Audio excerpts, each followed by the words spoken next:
I want to thank Revolution Books for hosting this very timely and important discussion.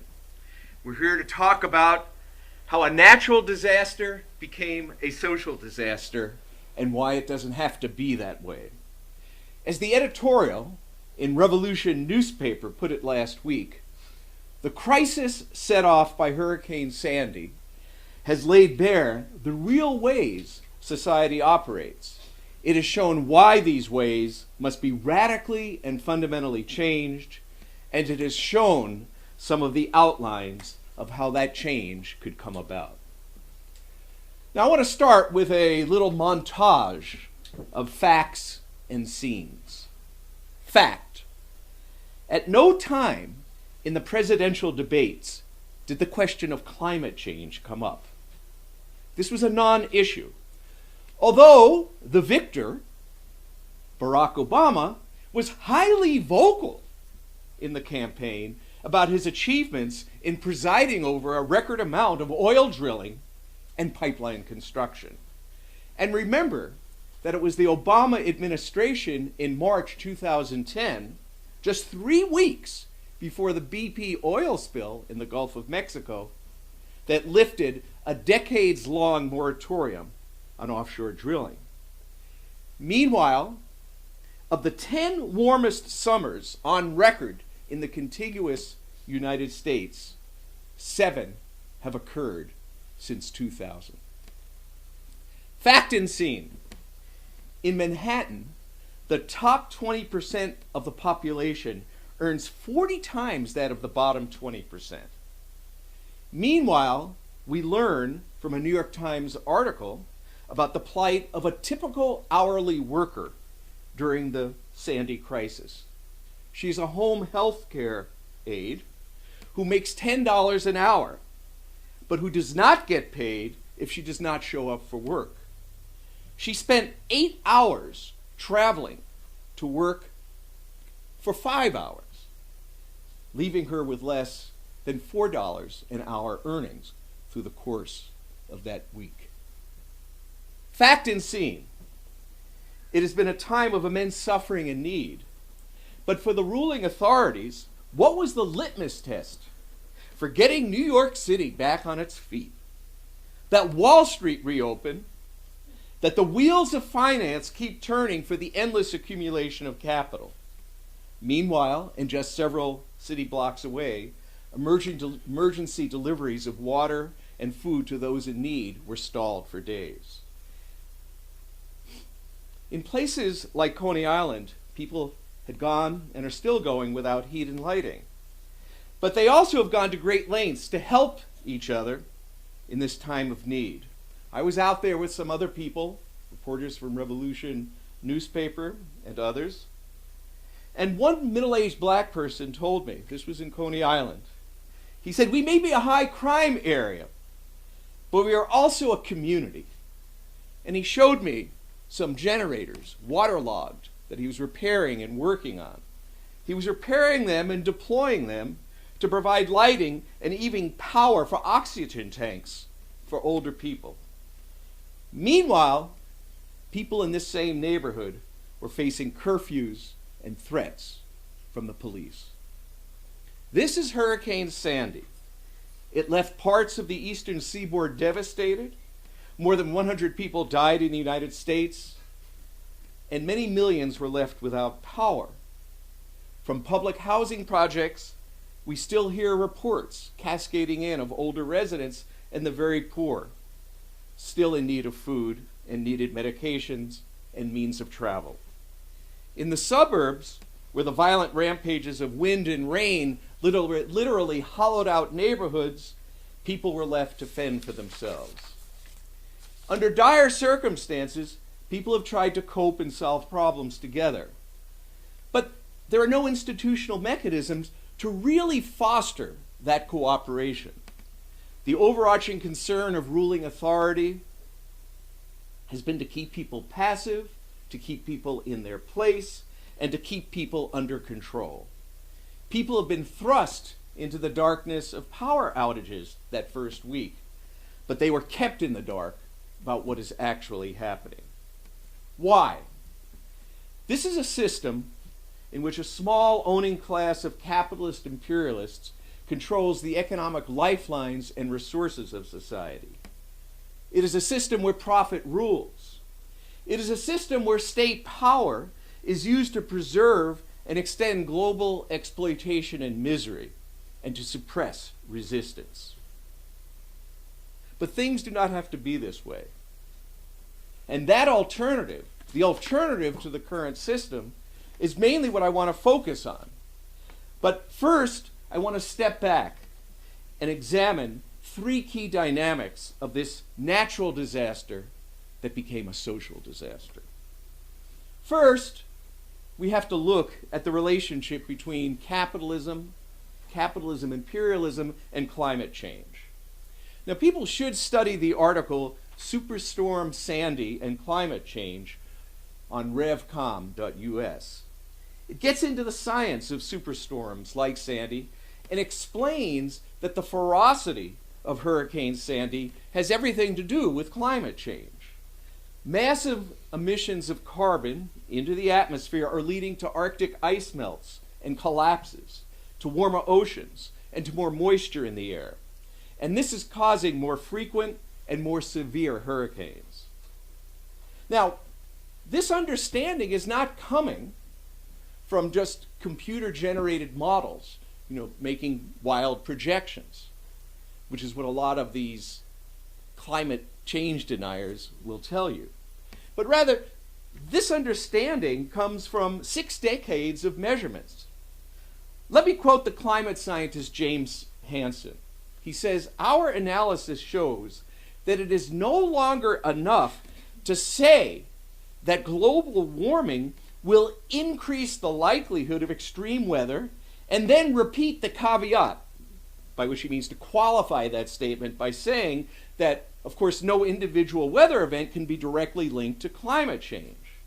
To the contrary, our analysis shows that for the extreme hot weather of the recent past, there is virtually no explanation other than climate change. That's from James Hansen. Global climate change is also responsible for rising sea levels that put coastal cities worldwide, cities like New York, like Mumbai in India, like Bangkok in Thailand, at greater risk for flooding. And these cities have densely packed populations, which puts millions upon millions of people at great risk. Let me share this statistic with you. Globally, the oceans rose about 8 inches in the 20th century. Now, the ocean level is rising at a rate of 12 inches a century. And the rate is accelerating such that the total increase by the end of this century, the 21st century, could exceed 3 feet. That's how serious, that's how catastrophic this is. Now, the main cause of climate change is human activity. We hear that. There's a term, anthropogenic climate change, that is human-induced climate change. But it is not human activity in the abstract that is causing this climate change. Rather, it is the system that we live under, how capitalism, imperialism functions, how it organizes and disorganizes people, and fundamentally how it interacts with nature. This is a system that treats nature as an endless source of free inputs to be poured into production for profit. This is a system that puts short-term gain over long-term conservation. You see, oil, natural gas, and coal, the fuels most responsible for rising carbon dioxide levels that are contributing to global climate change, well, these fuels and this whole grid of production are essential and foundational to the profitable functioning of this system. Consider these 3 facts. In recent years, 7 of the 10 largest corporations in the world were oil and auto companies. or that the U.S. military is the single largest purchaser of oil in the world, or that the carbon emissions associated with the U.S. war and occupation of Iraq were greater than the carbon emissions of 139 countries in the world combined. And consider the trends. In 1997, the U.S. pledged to reduce greenhouse gas emissions by 7% below 1990 levels. This is the so-called Kyoto Protocol. In 1997, the U.S. pledged to reduce greenhouse gas emissions by 7% below 1990 levels. But by 2009, U.S. carbon emissions had actually risen by 7%. This is the logic of profit and big power jockeying. You see, there's no market incentive to radically transform energy production and energy consumption. Oil is highly profitable, and it's expand or die. Drill in the Arctic, drill in West Africa, or some rival corporation and rival powers will beat you to it. And meanwhile, the planet heats up. But the obscenity of this, the criminality and the irrationality of this knows no bounds. Because as the polar ice caps melt due to relentless burning of fossil fuels, well, new opportunities open up. Oil companies from the U.S., energy companies from the U.S., Canada, Norway, Russia, and elsewhere are maneuvering for position to tap new, rich reserves of fuel in the now ice-free Barents Sea in the Arctic precisely because of global warming. Think about it. Get angry about it. Understand it. A second dynamic in understanding how this natural disaster became a social disaster is the nature of the modern capitalist city, of the capitalist metropolis. Here we are in New York. A city like New York plays a certain role in the workings and management of the American empire. It is a kind of financial, administrative command and control and communication center for globalized imperialist capital. It is profoundly parasitic. Finance is the engine of economic growth. Resources are siphoned towards real estate, speculative construction, and property development. It is a city of extremes, high-paying jobs and the concentration of wealth on the one side, and on the other, vast swaths of poverty, low-wage labor, chronically high rates of unemployment, unequal schooling, and stop and frisk in the neighborhoods of the oppressed. It is a city that requires and thrives on vast pools of super-exploitable immigrant labor. It is a city, precisely because it is described and is in fact this global city whose reach extends through the empire, playing the kind of role it does. It is a city that requires and depends upon carbon-intensive transport for food supplies. It is a city whose buildings, with their fossil fuel-based heating and cooling systems, are major sources of greenhouse gas emissions. And the city has become more vulnerable to extreme weather. Now, there have been several articles in the press as well as in scientific journals about how, and Clark was referencing this in his introduction, about how for over a decade scientists have warned of the dangers of rising sea levels to the city, what I was talking about earlier. And the scientists also warned that the city could be flooded. They called for storm and surge barriers to restrain floodwaters. Other task forces investigating the impacts of climate change on the city took a broader view, calling for measures to protect fragile shorelines and to rethink the density and patterns of urban development. But these warnings and these proposals were ignored. Why? Because these kinds of long-term and protective measures run straight up against the short-term horizons of capitalism. Under this system, it is more urgent, more of a priority to expand lucrative property development than to invest in storm barriers. It is more lucrative and more urgent to construct the Barclays Center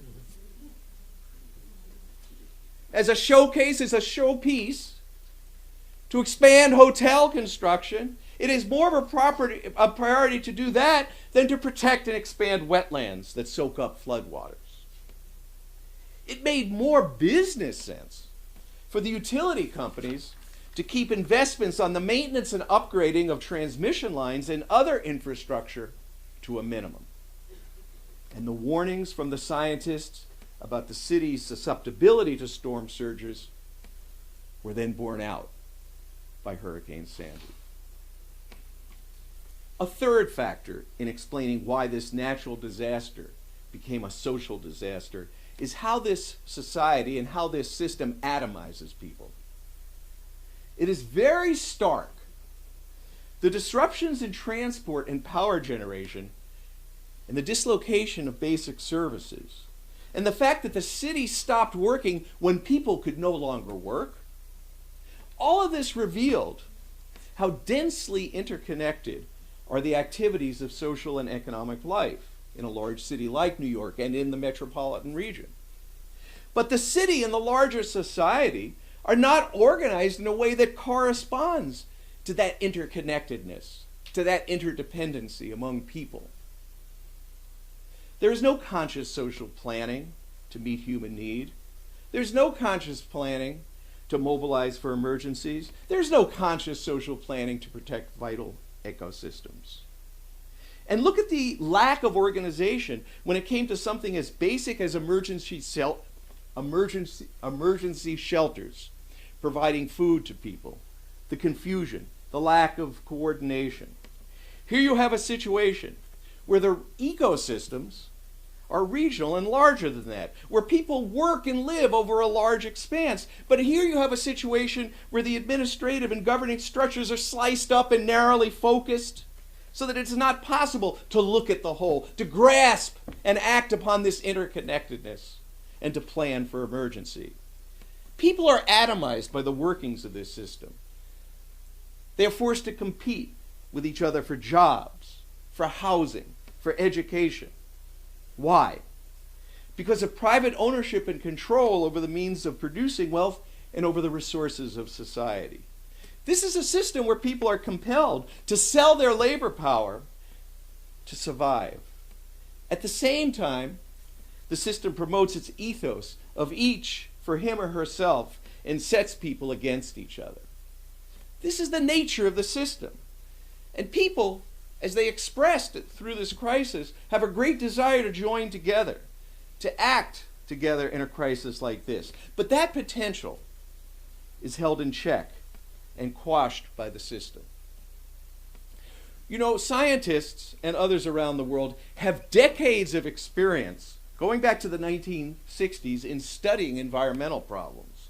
They actually know a lot about what needs to be done to reverse or slow the destructive trends and prevent critical damage to the environment as a whole. But the problem is that these scientists and others, they keep hitting walls. You know, there is the talk of the storm surge barriers.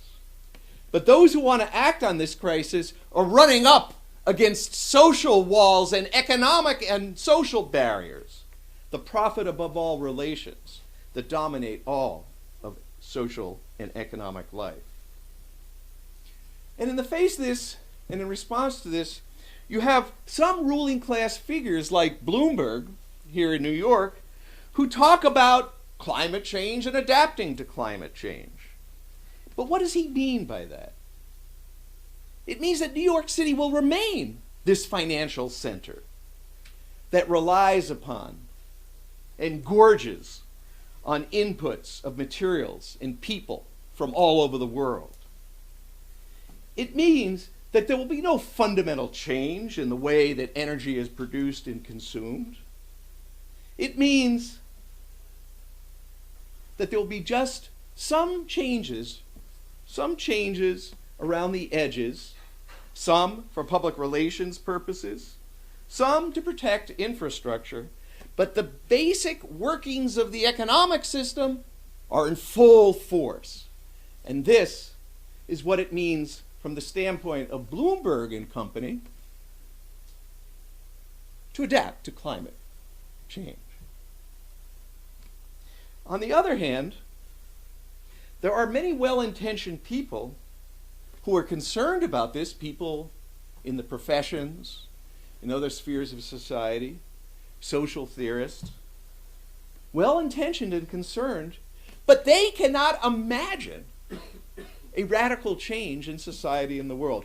I have to say, I went on my email this morning, and there was a notification from the Institute for Public Knowledge, which is at NYU, and it was announcing a talk on ecological urbanism. Well, I was very excited about that. Obviously, we're talking on subjects very close to this. So I looked at the description of this talk, and it's happening next week. And I'm going to read from the description. Quote, "Green technology has to be more affordable. We have to find systems that will leapfrog previous ones and are actually cheaper at the point of purchase. Moreover, we have to accept that we can't change the American value system. Everyone wants to own property and have a sovereign or autonomous lifestyle. We have to react by innovating." End quote. Think about that. This is intellectually, morally, and ecologically indefensible. Let the world heat up.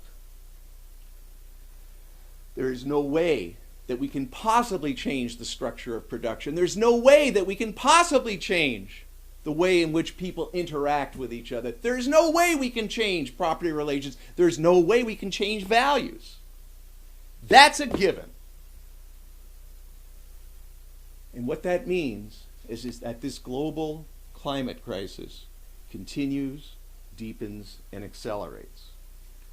You know, I have to say that in preparing this talk, I was reflecting on something I had heard from a social philosopher, and this was about 3 years ago. And he said, you know, it's easier in this age to imagine the end of the world than it is to imagine the end of capitalism.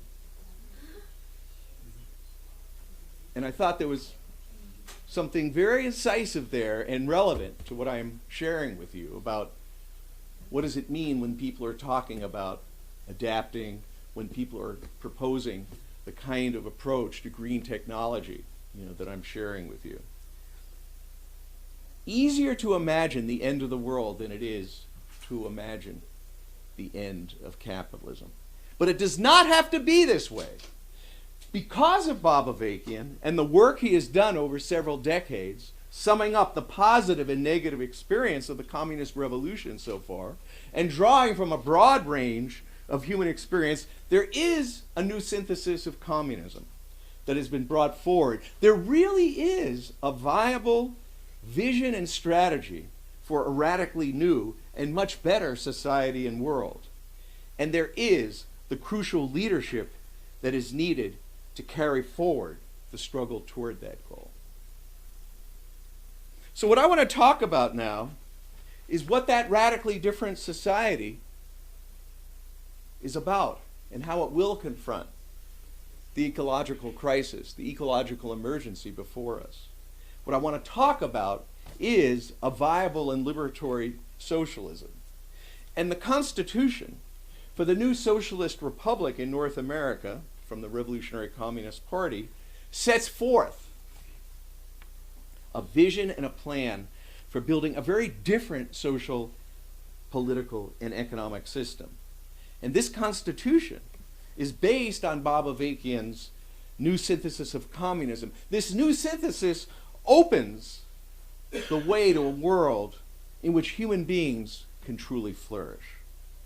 Now, this Constitution is a blueprint for a new state power that protects the rights of the people, that enables people to participate in the running and all-round transformation of society, and to carry the revolution forward to a world without classes.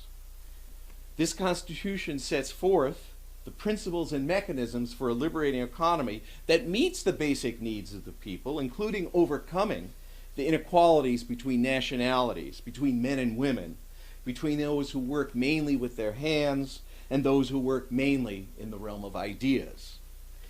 This is a society and economy that will promote the world revolution to emancipate all of humanity from exploitation and oppression, that makes common cause with, not wars against, the oppressed of the world. It will immediately, upon seizing power and the establishment of this new state power, this society, this new state, will immediately dismantle all military bases and occupations throughout the world. This is a society and economy that will be working to repair, to protect, and to enhance the ecosystems of the planet and to preserve the biodiversity of the planet for current and future generations. This new society will share knowledge and technology with the rest of the world to solve and address the environmental emergency. Now, the Constitution explains that the new economy and society will take what it calls the long view of human society and the planet.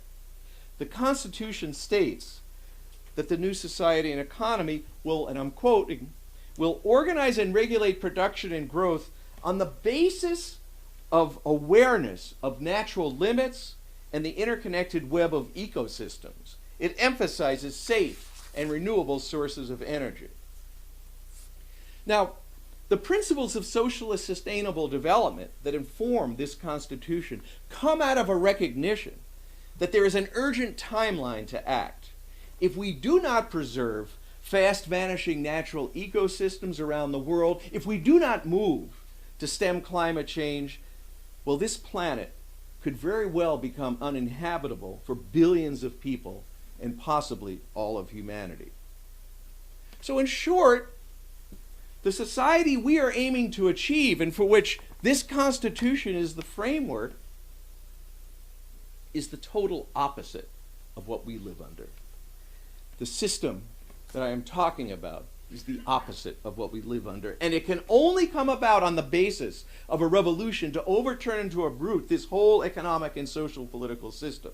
So let's look at some of the key features of the socialist society that's envisioned in this Constitution. The means of production, the factories, transport, telecommunications, land, raw materials, and so forth, will no longer be the property of a small handful of exploiters, but rather will be under a system of public state ownership. And this will enable society to utilize these resources for what is useful and important for the betterment of world humanity. People will be guaranteed work, and instead of being drudgery, work will be contributing to the development of society and to the development of people's all-around capabilities. The new socialist society will be developing an economy that is no longer based on oil and other fossil fuels in long-distance supply systems. This will require extraordinary innovation and effort, but it will be a priority. We will be moving decisively away from auto, highway, and fossil fuel-centered systems of transport. The system of production in a sustainable socialist economy will not be focused on the automobile complex and long-distance energy-intensive supply chains. Rather, the new socialist society will be working to create a system of exchanges within local and regional economies that function as part of a unified socialist economy. It will promote recycling and multi-use of materials instead of wasteful consumption and the irrational upgrading of products like the latest iPod. This will be an economy and society that no longer rest on pollution-intensive grids of super exploitation, like Walmart's subcontractual networks in China. And let me give you a statistic about today. 30% of China's global emissions, greenhouse emissions, are associated with investments by transnational corporations. So this is how, in the world of Michael Bloomberg, you can offload some of the waste and some of the pollution in the city of New York, it is part of the globalization of capital for which New York functions, as I said, as an administrative, financial, communications center. So in the new socialist economy, it will not be relying upon the extraction of wealth and the exploitation of labor throughout the world.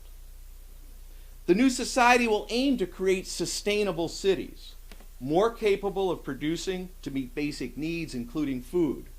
The huge and parasitic commercialization of the contemporary city, with its office structures serving global financial investments, advertising, insurance, and so forth, will be transformed. The kind of intensive and speculative commercial and residential development that encroaches on green spaces in the areas outside the cities will be put a stop to. And things that people do hear about and talk about, like urban gardening, solar paneling, and green roofs, these will actually be a vital part of the social and economic functioning of the city, of urban housing and development, and not a boutique part of it. This society and economy, as I said, will be taking the long view, and that means that construction and development will be geared to the preservation of resources and protection of the environment. Solar, wind, and geothermal sources of energy will be promoted and subsidized by the state. Research will be encouraged and subsidized by the state, no longer subject to the trade winds of the market and what is profitable. The irrationality of the long commute, the disconnect between work, residence, and community, the phenomena of unplanned urban, suburban sprawl and overuse of land, these seeming permanent features of modern life would be consciously transformed.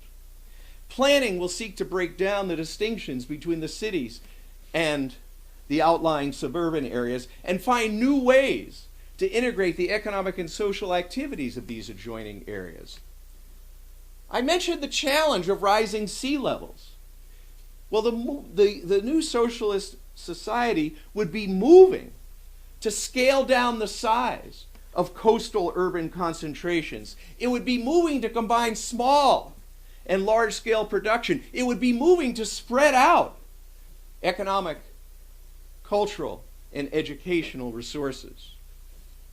The new socialist cities will be places where the formerly oppressed, rather than being isolated and penned up, will be able to interact with each other in meaningful ways, to organize politically, to create and enjoy culture, and to forge vibrant community.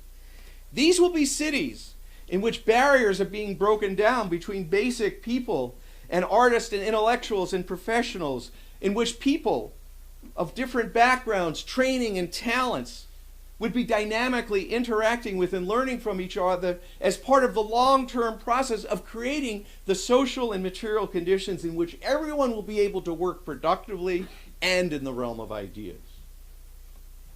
This socialist society will need to mobilize scientists, engineers, and other specialists to work on pressing environmental problems, to organize great efforts and enormously focused projects to address the calamitous situation we face and to contribute to solving other problems. This could become a priority in the new society. The new society will free itself, will be freed of the constraints of profit, private ownership and control, or the military skewing of research that takes place in an imperialist economy like the United States. So we'll be able to mobilize scientists and engineers and others to work on these pressing problems. On the other hand, society and humanity will also require far-ranging research, projects, new thinking, and experimentation that will not be so directly related to the objectives and policies of the government, that are not so immediately or apparently related to furthering the development of the economy and the transformation of society and the world towards the emancipation of humanity. Why is this kind of research and why is this kind of scientific work that is not so directly connected to immediate priority important? because new breakthroughs in understanding can be gained, because this will be a society that values and encourages curiosity about the natural world. And in all of this, there will be incredible dissemination of scientific knowledge, the promotion of the scientific method, and the drawing together, the drawing in of broad sections of people into the great debates about science and the world. This will be a radically new and different state power. This society will be supported by a system of governance that empowers those who had been on the bottom of society in alliance with the great majority of society to take responsibility for the direction of society. And in this society, the army and police will no longer enforce global empire and the occupation of this inner cities. No, new security forces will serve the people, protect their rights, and help the people to sort out and work through their differences. Now, how would this kind of socialist society face a crisis like Hurricane Sandy? Well, the Constitution, again, I encourage everyone to get a copy of this and to read it and study it closely. The Constitution for the new socialist republic in North America emphasizes that the conscious activism of the masses of people is what must be relied upon to solve problems and to carry the revolution forward. The Constitution also emphasizes that society will combine centralized planning and allocation of resources with decentralized initiative and creativity. In a crisis like Hurricane Sandy, the socialist state would allocate needed resources like food, temporary shelter, building materials, equipment to where they would be needed most. This will not have to go through the patchwork and competing channels of private ownership and control that exist in capitalist society. The allocation of resources would be at the heart of everything. The allocation of resources would not be contingent on the preservation of private property and the profit system. And the revolutionary state would be doing all it could to tap and unleash the desire of people to step forward and to help on all kinds of fronts. Relying on the masses would be at the heart of everything that would be done in the wake of such a disaster. In a socialist society facing a natural disaster of this magnitude, emergency priorities would be established. For instance, in identifying the most vulnerable sectors of the population, helping the most devastated communities or areas of historic oppression and environmental degradation, and restoring critical links in the economy. Calls for volunteers would be issued, and the means provided for them to become involved in relief efforts. Medical personnel, teachers, engineers, youth, and so forth would be dispatched to where they are needed. And here we see a dialectic between long-term planning and anticipation of disasters and being able to mobilize in an emergency way. Look at the shelters here, the sheltering process, the so-called sheltering of people during this crisis. There were no ongoing shelters. These things were thrown together willy-nilly. People were thrown here and there. We received reports of people going into shelters, where it was very unsafe and dangerous, others being pushed out one day to the next. This is what it was like, because that was not part of the social fabric of society. Preparing for a disaster, and integrating that preparation into people's lives. But in this society that we're talking about, shelters, for instance, emergency shelters, this would be something that would be integral to the actual functioning of community. This would be part of the way in which society is functioning and preparing to deal with problems and disasters of the kind that we're talking about. Again, this would be linked to the very way in which people are interacting with each other. Part of the fabric of society. Not something that's kind of thrown together in the way that this happened here.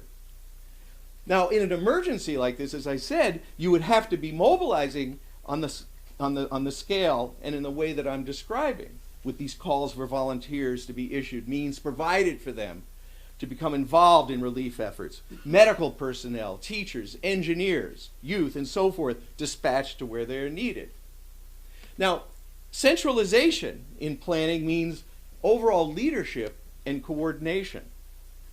It also means paying attention to key social priorities like uprooting the legacy of racism and the subordination of women.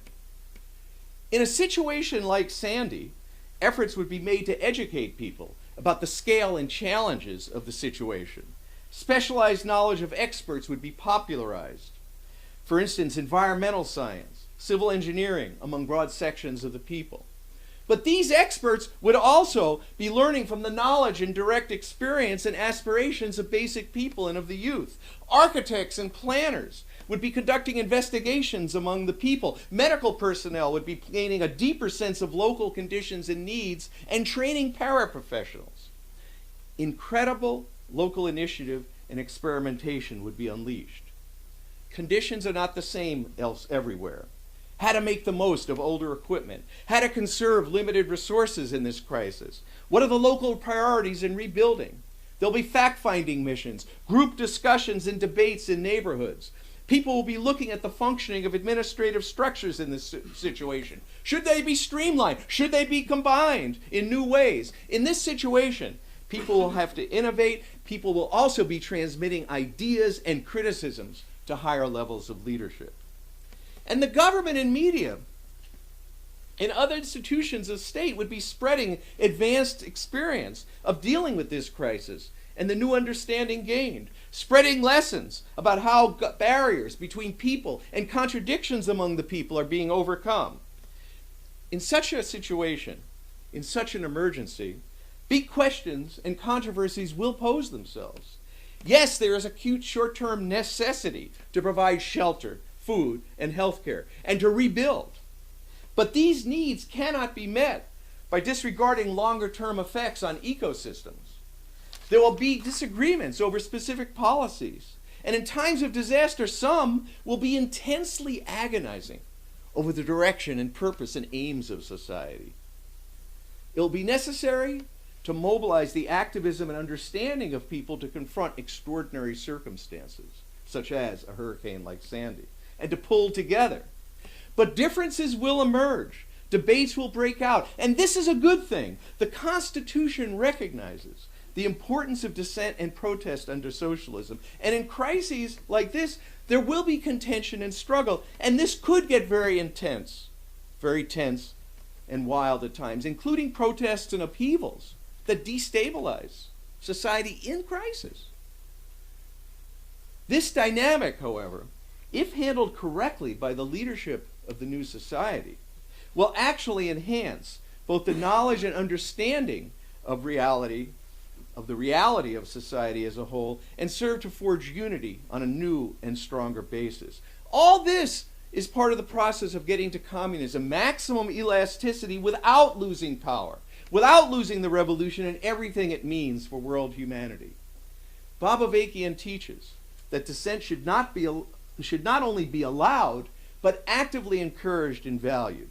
This is part of the process of getting at the truth of society and the world, of promoting critical thinking, and of enabling those who had formerly been on the bottom of society to more deeply understand and to more profoundly transform the world. So let me conclude. The kind of socialist society for which this Constitution is the framework makes it possible for human beings to cope with a crisis like Sandy. It makes it possible for people to fit themselves to become caretakers of the planet. It makes it possible to bring a new world into being, to move towards communism, a community of world humanity. Because of Bobavakian and the work he has done in forging the new synthesis of communism embodied in this Constitution, there is a way out of the madness and misery of this system. There is a real solution. There is visionary communist leadership for the revolution that humanity needs. Now, I have focused on the Constitution. The RCP, the Revolutionary Communist Party USA, has also published a statement laying out its strategy for revolution. This statement lays out what we can do today to hasten the time in the future when conditions could emerge which would make this revolution possible. And as part of that, this statement on strategy goes into how the workings of the system the workings of the system itself give rise to sudden jolts and breakdowns in the normal functioning of society, which compel people to question and to resist what they usually accept.